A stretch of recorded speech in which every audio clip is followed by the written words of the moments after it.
Sebelumnya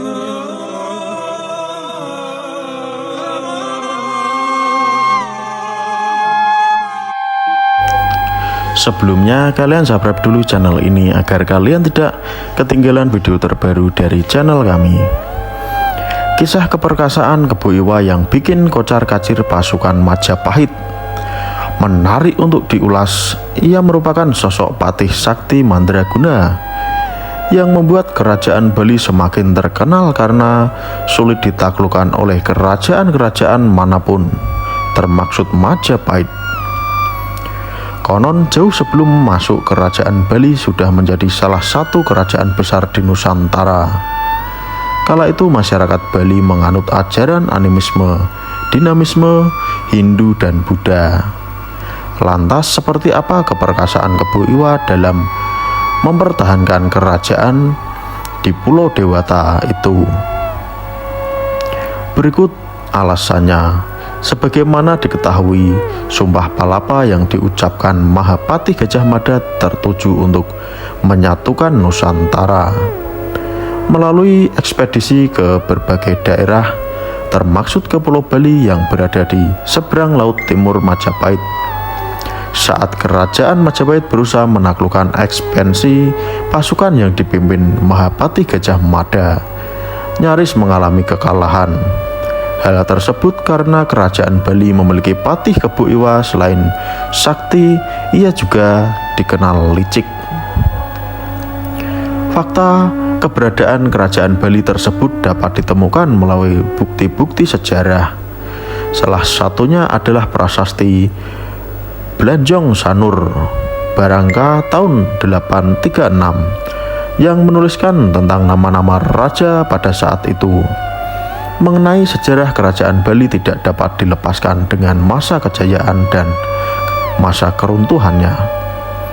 Kerajaan Bali memiliki pusat pemerintahan pertama kali di Singmahandadewa dan didirikan oleh Sri Urgenisa. Semasa pemerintahan Darmodaya, kerajaan Bali mengalami masa kejayaan. Sistem pemerintahan menjadi semakin jelas. Hubungan antara kerajaan Bali dengan kerajaan di Jawa semakin akrab dan dinamis, sebagaimana dinukil dari hitam putih Mahapati Gajah Mada. Hal itu setelah Darmodaya mengawinkan Udayana dengan Mahandridata, putri dari Makutawang Wardana yang berhasil dari dinasti Isyana. Wukutawang Sardana kala itu berkuasa di kerajaan Medang periode Jawa Timur. Suatu ketika kerajaan Bali memiliki seorang patih sakti mandraguna bernama Kebo Iwa.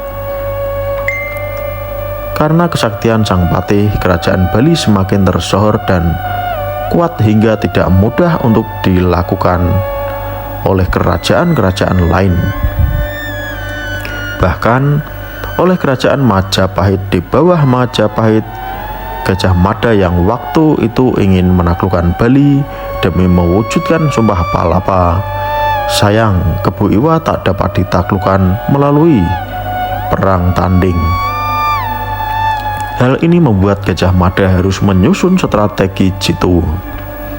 Gajah Mada mengundang Kebo Iwa untuk datang di Pulau Jawa.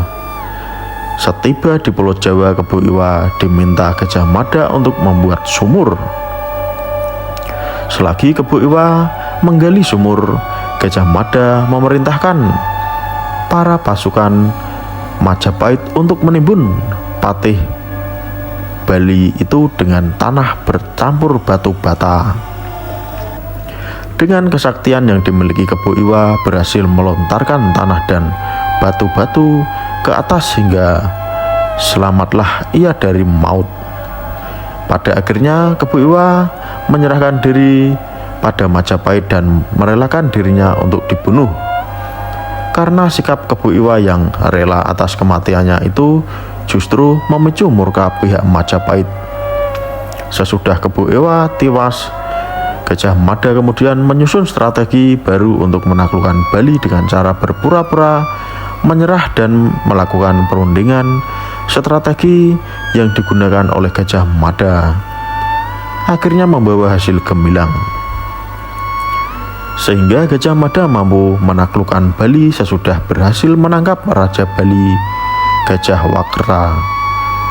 Dengan ditangkapnya Gajah Wakra, maka kerajaan Bali yang kemudian menjadi bawahan Majapahit itu mengalami keruntuhan. Usai ditaklukkan oleh kerajaan Majapahit, sebagai penduduk Bali memilih melarikan diri dari daerah pegunungan. Sekarang mereka bisa ditemui di daerah Bali, seperti di desa Tenganan atau desa Tanggangan, Pengeringsingan. Masyarakat di sana memiliki adat dan pakaian adat yang khas dan sedikit berbeda dengan pakaian adat Bali pada umumnya. Apa pendapat kalian tentang video ini? Silahkan kalian beri komentar di bawah ini. Mau bahas tentang sejarah mana, kalian bisa request di kolom komentar.